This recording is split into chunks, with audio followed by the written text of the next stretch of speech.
আলোকিত বহুদলীয় গণতন্ত্র পুনঃপ্রতিষ্ঠা, মানুষের বাক স্বাধীনতা, সংবাদপত্রের স্বাধীনতা, সংবাদপত্রের অবাধ চর্চা নিশ্চিত করেছিলেন সেই ব্যক্তিটি, যার নাম জিয়াউর রহমান। বন্ধুরা আমার, জাতীয় আন্তর্জাতিক চক্রান্তে 1981 সালের 30 মে চট্টগ্রাম কালুরঘাট চট্টগ্রাম সার্কিট হাউসে তাকে নির্মমভাবে হত্যা করা হয়। তিনি শাহাদাত বরণ করেন। বন্ধুরা আমার, এই অল্প সময়ের মধ্যে মানুষকে দিয়েছিলেন তিনি নিরাপত্তা, মানুষকে দিয়েছিলেন তিনি স্বস্তি এবং তার বেঁচে থাকার নিশ্চয়তা। কিন্তু এটা সহ্য হয়নি চক্রান্তকারীদের, তাই তাকে হত্যা করা হয়।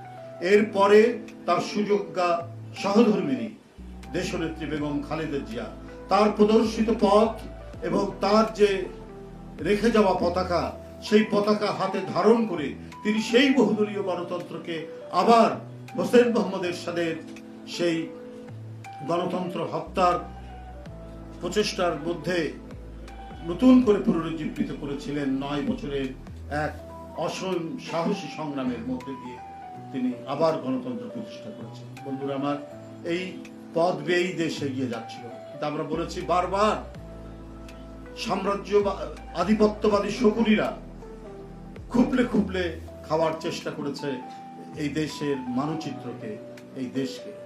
আবারও নানা ষড়যন্ত্রের অন্ধ গলি দিয়ে 16 বছর সেই পতিত 75 সালের ভয়ঙ্কর আওয়ামী ফ্যাসিবাদ বাকশাল নতুন রূপে, নতুন আঙ্গিকে তারা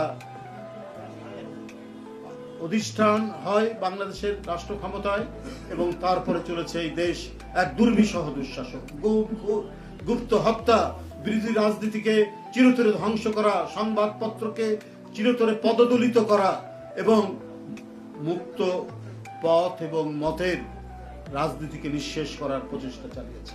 এরপরে ছাত্র জনতার আন্দোলনের মধ্যে দিয়ে যে আন্দোলনের পটভূমি রচনা করেছিলেন, যে আন্দোলনকে সুসংগঠিত করেছেন, তাদেরই সুযোগ্য জ্যেষ্ঠ পুত্র বিএনপির ভারপ্রাপ্ত চেয়ারম্যান জনাব তারেক রহমান। আমাদের এখনো কাজ শেষ হয়ে যায়নি, গণতন্ত্র এখনো পুনরুদ্ধার হয়নি।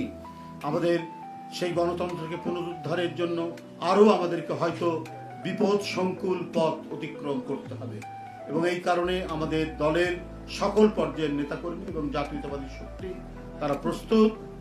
আমাদের অবাধ সুষ্ঠু নির্বাচন এখনো নিশ্চিত হয়নি। নানা ধরনের আমরা চক্রান্তের কথা শুনি, নানা ধরনের মাস্টার